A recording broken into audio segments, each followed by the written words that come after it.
So that led to having eventually going to expanders as a means of, now, did you want the expanders to increase your size or just kind of stabilize? And sorry. No, it's okay. So the reason I did the expanders, I have no interest in maxing them out and feeling as far as they'll go and all of that stuff. Okay. That's just not who I am. I prefer to still, I mean, yes, I have them, but I don't even know how you find them in there. It's right here. You just got to dig in a little bit. I was going to say, because they're so large. I mean, obviously, like Greg probably knows because he's probably had enough feeling experience. But, you know, from a visual standpoint, like they don't look like, I couldn't tell you where they are in the boobs. It's like a scavenger hunt. Yeah, because they move, they look. You know, like I said, I have them for the internal support. Okay. And I have them for the internal structure, and then to do that lift because that's something that I had to do. Okay. I needed, because it was too much pressure on my stomach and my xiphoid process. Okay. So I did the 1500 cc's, and I'm happy with that. Like, if I decide to do a little bit more, like it settles, then I can, and if I don't, then I can take it out. I have options. Yeah. But it'll never be me maxing out the size. Going to like 10,000 or... I have no interest in doing that. So you're happy with how they are now? I am happiest in my skin that I've ever been. Okay. That's fantastic. I love it. Well, and they defy kind of this reality where people think like, because, you know, people ask, well, how big can boobs get and stuff like that. But again, because yours are so unique. Like you're the first person I've ever met that actually has done fat transfer in their boobs. So I just like, is it something that you get asked about? I do get asked about it a lot. Like from other women that are curious about the procedure. I've gotten asked about it from women. I've gotten asked about it from men. I've got asked about it from people that are wanting to transition. And I can only do so much because I'm not a surgeon. Yeah. But I do try to help. Like I will always tell them what my experience was. And then I'm like, but this is your experience. So you need to speak to a surgeon. These are a couple of things that I did to help, you know, make myself feel more comfortable choosing a surgeon. Hopefully these might help for you too. But in the end, I can't give you those answers because I'm not a surgeon. No. You know?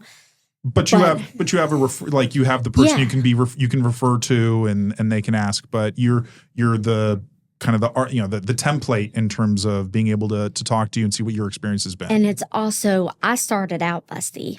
Okay. Where'd you start? How'd you start? Like a 36 IJ. Oh, so you were already you're already doing pretty well. And my skin had already stretched because, you know, I had kids lactating and all that fun stuff. So I think that is probably playing into why my fat transfers had a higher success rate. Okay. Because usually it's like 40 to 60% is the survival rate. But mine ended up staying really, really well. Okay. But like I said, I had already had the stretch. My skin already had that elasticity and everything. Whereas some people don't have that. So it's going to be more pressure and things like that. So did the fat transfers kind of fill out your chest a little more like before? Because sometimes with natural, very large, you know, they can sag and they can stretch a little bit. Yeah. And so did you have that before you started getting it? Okay. Yeah. And then the fat transfers just kind of filled it all in. That just perked the ladies back up. So, I mean, was it an adjustment for the weight? Because how much more did they weigh after? So I'm the kind of person, I didn't want to commit to a surgery before knowing at least a general idea of what I was going to have to deal with. Yeah. Because I didn't want to regret it. Yeah. That's, you know, having several pounds added onto you, that's a lot to deal with. Yeah. So I did saline infusions, which is temporary. It's like temporary boob drops. Some big cities have them actually at like tattoo parlors and stuff. Really? Yeah. Okay. And that's one of the things. Sorry, my eyeball's being crazy. No, it's okay. I hope you're that's okay. one of the things that I did because I wanted to be able to feel them, experience them, and my saline infusions were usually heavier than my my post-op of the fat transfers. Okay. But I'm happy about that because I knew that if I could handle it there, then I'd be able to handle it here. Yeah. And what was it like when you had the expanders? Was it like, did they feel different when you woke up or what was that like? Honestly, having that expander surgery was probably the easier of the surgeries on my body. Really? I did not expect that. Interesting. I didn't expect that at all. Okay. Excuse me. But I didn't get huge expanders either. No. So, they're stabilizers. Yeah. Expander stabilizers. Yeah. That was more for the internal support. And I was up and moving around. I mean, I was sore, of course, because it's a surgery. Sure.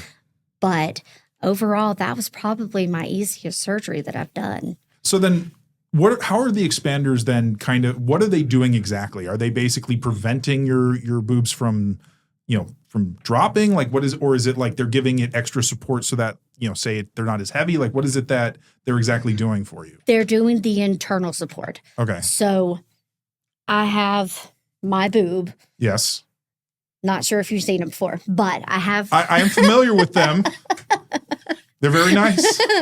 I have my boob, and then it was putting a lot of pressure down on my stomach and on my xiphoid process to the point that I pretty much only breathing difficult? It got to the point that the weight was, pushing down. Okay. So, I mean, I was still able to breathe. My back wasn't horrible because that's one of the questions that I always get asked. How's your back? I don't try to ask that. My back honestly hurts more because of my scoliosis for the most part. If I'm unsupported and bouncing around a lot, yeah, I'm going to be sore from my boobs. But for the most part, it's not my boobs. Okay. But so the expander is just sort of lifting the mass a little bit. Okay. To where it doesn't hit are they underneath? Like where exactly in the boobs are they? Right here. Right there. Yeah, it's right here. So funny. Because it's such a small portion of the real estate in there. I think we figured it up that I'm like 1/7 expander or like 1/7 implant and the rest of it's me. Yeah. You just oh my God. You just got to They're just so amazing. That's what they are. Like, I mean, don't get me wrong. I've had so many women on here with amazing boobs. But it's just, these are just, they're in their own universe. I don't agree, but thank you. Well, no, I just think, because they're just so unique. That's why. Yeah. Like, I mean, there's just so, I mean, you've seen so many women that have incredible boobs and stuff like that. Yeah. And a lot of them, for instance, they wanted the procedures because they wanted to have them look as, enhanced and unnatural as possible. Yeah. But you wanted to get as big as you could, as natural as you could, so it's almost the opposite in that way. So, again, because you don't see, I mean, the only women I think I've seen that have boobs that large are ones that are fully natural and they have like macromastia or something where they actually have that condition where their boobs keep growing naturally. Yeah. So. But then there's also, so with that, people are always excited to hear whenever you do fat transfers, the majority of my fat is now in my boobs and my butt. So if I do gain weight, it's there. It's going to be there because that's where it kind of it's migrated. Yeah. So man, it's not the micromastia, but